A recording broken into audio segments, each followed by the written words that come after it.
Hello students, welcome to my Bengali study channel.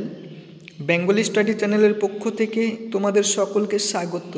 প্রিয় উচ্চ মাধ্যমিক শিক্ষার্থী বন্ধুরা, আজকের অনলাইন ক্লাসে আমি তোমাদের জন্য এডুকেশন বিষয়ের লাস্ট মিনিট ফাইনাল সাজেশন নিয়ে উপস্থিত হয়েছি।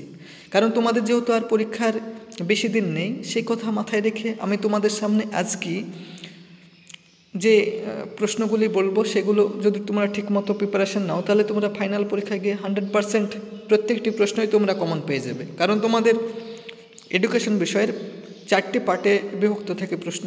সেই প্রথম পার্ট, দ্বিতীয় পার্ট, তৃতীয় পার্ট এবং চতুর্থ পার্ট, সেই পার্ট করে তোমাদের সামনে আজকে আমি প্রশ্নগুলি আলোচনা করব। এগুলো যদি তোমরা ঠিকমতো পড়ো, আমি আশা করি অনায়াসে তোমরা এখান থেকে প্রত্যেকটি প্রশ্নই কমন পেয়ে যাবে ফাইনাল পরীক্ষায়। তাই আলোচনা শুরু করার পূর্বেই তোমরা যারা নতুন আমার এই চ্যানেলে ভিডিও দেখছো, তারা অবশ্যই আমার এই চ্যানেলটিকে সাবস্ক্রাইব করবে এবং পাশে থাকা বেল আইকন বেলটি প্রেস করে অল নোটিফিকেশন অন করে দেবে, যাতে করে আমার ভিডিও ছাড়ার সঙ্গে সঙ্গে সবার আগে তোমাদের কাছে পৌঁছে যায়। তাই দেরি না করে চলো শুরু করি আজকের মূল আলোচনা। প্রথম পার্ট থেকে তোমাদের 2টি প্রশ্ন থাকবে, তার মধ্যে একটি প্রশ্ন লিখতে হবে 4 নম্বর এখানে।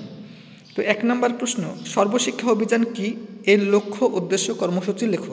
এই প্রশ্নটি তোমাদের এই বছরের জন্য মারাত্মক গুরুত্বপূর্ণ। ধরে নাও এই প্রশ্নটি তোমাদের এবার ফাইনাল পরীক্ষায় থাকবে, তাই সবার আগে তোমরা এই প্রশ্নটি পড়ে নাও। 2 নম্বর, মূক ও বধিরদের জন্য শিক্ষা পদ্ধতি লেখো। এটিও তোমাদের জন্য এই বছরের জন্য গুরুত্বপূর্ণ। এবং 3 নম্বর, বয়স্ক শিক্ষার লক্ষ্য উদ্দেশ্যগুলি লেখো। এই প্রশ্নটিও মারাত্মক গুরুত্বপূর্ণ। এই 3টে প্রশ্ন যদি তোমরা ভালো করে পড়ো, তাহলে তোমরা এখান থেকে অনায়াসে একটি প্রশ্ন 100% গ্যারান্টি কমন পেয়ে যাবে 4 মার্কের। তাই তোমরা এই 3টি প্রশ্ন সবার আগে পড়ে নাও। এবার দ্বিতীয় পার্ট থেকে তোমাদের 2টি প্রশ্ন থাকবে, তার মধ্যে একটি প্রশ্ন লিখতে হবে 4 নম্বর তার জন্য। 1 নম্বর প্রশ্ন, কর্মের জন্য শিক্ষা উদ্দেশ্যগুলি পূরণে বিদ্যালয়ের ভূমিকা লেখো। ধরো এই প্রশ্নটি তোমাদের এবছর ফাইনাল পরীক্ষা থাকবে, আমি গ্যারান্টি সহকারে তোমাদের বলছি, তোমরা মিলিয়ে নেবে। তাই এই প্রশ্নটি সবার আগে তোমরা পড়ে নাও। পরের প্রশ্ন 2 নম্বর, একত্রে বসবাসের জন্য শিক্ষার উদ্দেশ্যগুলি পূরণে বিদ্যালয়ের ভূমিকা। এটাও গুরুত্বপূর্ণ। পরের প্রশ্ন 3 নম্বর, শিক্ষাক্ষেত্রে কম্পিউটারের ব্যবহার বা উপযোগিতা লেখো। এই প্রশ্নটিও মারাত্মক গুরুত্বপূর্ণ। এই প্রশ্নটি এবার ফাইনাল পরীক্ষায় আসার মতো। তাই তোমাদের দ্বিতীয় পার্ট থেকে মাত্র 3টি প্রশ্ন শেয়ার করলাম। যদি এই 3টি প্রশ্ন পড়ো, তাহলে তোমরা এখান থেকে একটি প্রশ্ন অনায়াসে 100% গ্যারান্টি কমন পেয়ে যাবে। তাই সবার আগে এই প্রশ্নগুলি পড়ে নাও। এবারে তৃতীয় পার্ট থেকে তোমাদের 3টে প্রশ্ন থাকবে, তার মধ্যে 2টি প্রশ্ন লিখতে হবে 8 মার্কের। 8 দুগুণে 16 নম্বর। 1 নম্বর প্রশ্ন, মনোযোগ কাকে বলে, শিক্ষাক্ষেত্রে মনোযোগের গুরুত্ব লেখো। এই প্রশ্নটি এবছরের জন্য খুবই গুরুত্বপূর্ণ প্রশ্ন। 2 নম্বর, থার্স্টনের বহু উপাদান তত্ত্ব চিত্র সহ লেখো। এই প্রশ্নটি গুরুত্বপূর্ণ। 3 নম্বর, অন্তর্দৃষ্টি বলতে কি বোঝায়, শিক্ষাক্ষেত্রে অন্তর্দৃষ্টিমূলক শিখন কৌশলের গুরুত্ব লেখো। এবং 4 নম্বর, আগ্রহ কাকে বলে, শিক্ষাক্ষেত্রে আগ্রহের গুরুত্ব লেখো। তোমাদের আমি একটি কথা বলছি, মনোযোগ আর আগ্রহ, এই 1 নম্বর এবং 4 নম্বর প্রশ্ন দুটি যদি তোমরা পড়ো, তাহলে আমি 100% গ্যারান্টি সহকারে তোমাদের বলি, এখান থেকে তোমরা মনোযোগ না হলে আগ্রহ, এই দুটির মধ্যে একটি প্রশ্ন তোমাদের থাকবে এবং তোমরা 100% গ্যারান্টি কমন পেয়ে যাবে। তাই 2টি প্রশ্ন সবার আগে পড়বে। 5 নম্বর, পরিণমন কাকে বলে, শিক্ষাক্ষেত্রে পরিণমনের ভূমিকা লেখো। এবং 6 পরে দেখো মিন ও মোড নির্ণয়, এখানে অঙ্ক আছে মিন ও মোড থেকে। এই অঙ্কগুলো তোমরা প্র্যাকটিস করবে, দেখবে এখান থেকে এবার পরীক্ষা থাকবে।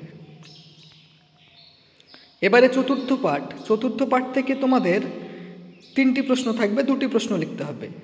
তাহলে 1 নম্বর প্রশ্ন, প্রাথমিক শিক্ষাক্ষেত্রে শিক্ষা সম্পর্কে কোঠারি কমিশনের সুপারিশগুলি লেখো। এই 1 নম্বর প্রশ্নটি এবছরের জন্য খুবই গুরুত্বপূর্ণ। 2 নম্বর, কোঠারি কমিশনের সুপারিশ অনুযায়ী মাধ্যমিক শিক্ষার কাঠামো পাঠক্রম সম্পর্কে লেখো। 3 নম্বর প্রশ্ন, মোদেলের কমিশনের মতে মাধ্যমিক শিক্ষার লক্ষ্য উদ্দেশ্যগুলি কী কী। এ প্রসঙ্গে সপ্ত প্রবাহের ধারণা লেখো। 4 নম্বর, বৃত্তিমুখী ও কারিগরি শিক্ষার প্রয়োজনীয়তা সম্পর্কে লেখো। এই প্রশ্নটিও খুবই গুরুত্বপূর্ণ বছরের জন্য। এবং 5 নম্বর, জাতীয় শিক্ষানীতি 1986 সালের সুপারিশগুলি আলোচনা করো। এই প্রশ্নটি এবছরের জন্য অত্যন্ত গুরুত্বপূর্ণ। এই 5টি প্রশ্ন যদি তোমরা পড়ো, আমি 100% সহকারে বলছি, এখান থেকে তোমরা 2টি প্রশ্ন অনায়াসে কমন পেয়ে যাবে। এবং আমি বলছি তোমরা কোঠারি কমিশন এবছর পরীক্ষায় থাকবে, তাই কোঠারি কমিশন 1 নম্বর প্রশ্ন, 2 নম্বর প্রশ্নটি ভালো করে পড়বে, আর 5 নম্বর প্রশ্নটি ভালো করে পড়বে। এই 3টি পড়লেই তোমরা পেয়ে যাবে। তো অত রিস্ক নেওয়ার প্রয়োজন নেই, তোমরা এই 5টি প্রশ্ন পড়ো, 5টি প্রশ্ন পড়লে তোমরা 2টি প্রশ্ন অনায়াসে কমন পেয়ে যাবে। তাই এইরকম নিত্য নতুন ভিডিও পেতে তোমরা অবশ্যই আমার এই চ্যানেলটিকে সাবস্ক্রাইব করবে, লাইক করবে, কমেন্ট করবে এবং চ্যানেলটি বন্ধু বান্ধবদের মধ্যে অধিক পরিমাণে শেয়ার করো।